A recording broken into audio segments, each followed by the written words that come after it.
E se o Bitcoin tivesse sido inventado por volta de 1500?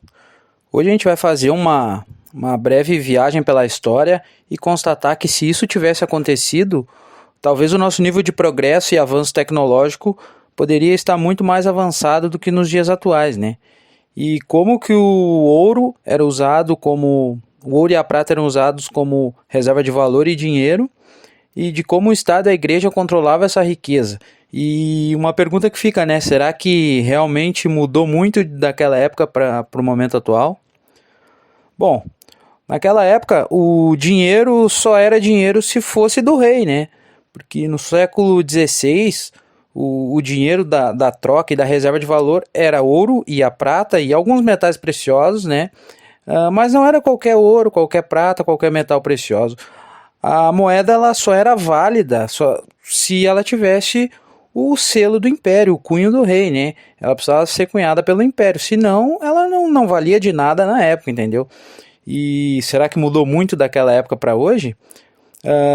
Cara, isso dava para o Estado um monopólio de quem fugisse disso, entendeu? Então, a pessoa que por acaso conseguisse minerar ouro, prata naquela época e quisesse fazer a troca, cara, ela não conseguiria porque provavelmente ela seria acusada de um falsificador pelo Estado e ou herege pela igreja, porque a igreja naquele momento ela era uma engrenagem do Estado, dos reis, do monopólio, para controlar os indivíduos também, né? Só que a igreja, com o passar do tempo, ela foi substituída. Ou ela foi substituída hoje pela cultura woke, pela modernidade, né? A igreja não é mais necessária, tão necessária nessa engrenagem, né? Mas daí eu te pergunto, cara, imagina se o Bitcoin existisse naquela época, entendeu? Uma moeda que não precisasse da permissão de ninguém para circular entre os indivíduos. Provavelmente isso mudaria tudo, mudaria o futuro, inclusive mudaria o momento atual que a gente vive, né? Outro tópico, cara, como eram feitas as navegações e como o Bitcoin poderia ter mudado isso, né? Nesse transporte dessa riqueza. Cara, esse transporte ele era feito, né, nas navegações com navios pesados, né, cara, carregados de metais preciosos, e os caras enfrentavam, cara, várias rotas perigosas sem saber o tipo de mar que eles encontrariam pela frente, né? Todas as nuances do tempo, né, cara, com tempestades, furacões. Sem falar que sempre, cara, tinha muitos piratas, né, tentando saquear essa riqueza. Então você imagina o inferno que era para fazer esse transporte, né, cara? E quantas vidas foram ceifadas nesse meio tempo, né? No entorno disso, né, cara? Todo o tempo gasto, todo o esforço que foi necessário para fazer esse tipo de coisa. Toda a logística, cara, uma logística absurda, né, cara? Para manter e transacionar essa riqueza. E se o Bitcoin existisse naquela época, né? O que poderia ser diferente? Cara, se o Bitcoin existisse, os navios poderiam transmitir esse valor aí com uma certa segurança, né, cara? Através da rede, sem carregar moeda física nenhuma, né? Imagina a facilidade que seria para aquela época. Vou te dar um exemplo, cara. Poderia muito bem um navegador enviar essa riqueza, sei lá, de Lisboa para as Índias na época, né? Com apenas um código, facilitando muito esse transporte, né? E, cara, o tópico disso, cara, o controle e a liberdade já eram ceifados desde aquela época, né?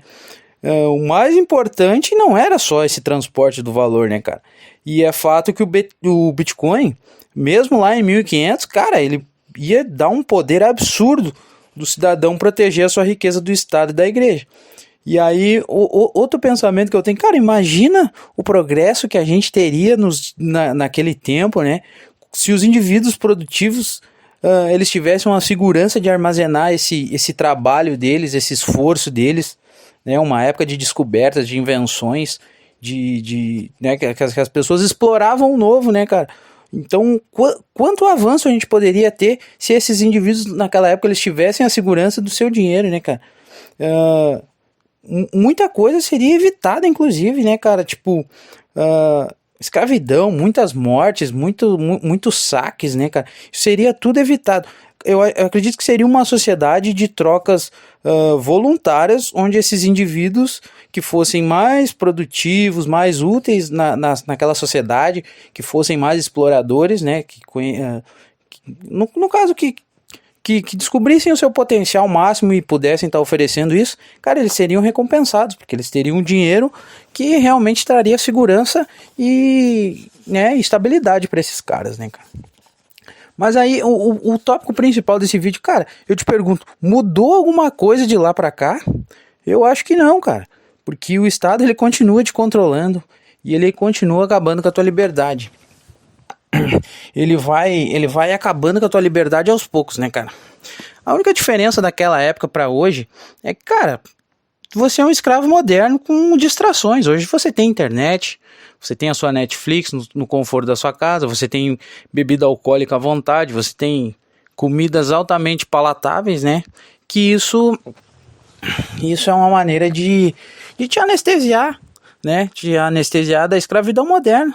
Mas no resumo da obra, cara, a gente continua sendo escravo desses caras desde a época das navegações até hoje. E não mudou, entendeu? Por quê? Porque o Estado, ele continua com controle total e absoluto de imprimir dinheiro à vontade, de poder tomar o seu dinheiro a hora que ele quiser, de poder tomar os seus bens a hora que ele quiser. E o Bitcoin é a boa notícia pra gente, né, cara? O pessoal naquela época, eles não tinham acesso a nenhum dinheiro escasso que fosse realmente somente deles, entendeu? E a boa notícia para nossa geração é que existe o Bitcoin e hoje está na nossa mão, na mão do indivíduo, escolher se continua sendo esse escravo moderno que o Estado tem total controle, ou se ele toma a rédea das suas vidas e, né, se torna um indivíduo soberano e liberto. E esse é o nosso vídeo de hoje, dando uma passada sobre a história. E se você concorda com essa visão, aí inscreva-se no canal, compartilhe o nosso vídeo, curte e um abraço a todos. Vamos fortalecer a nossa comunidade. Abraço.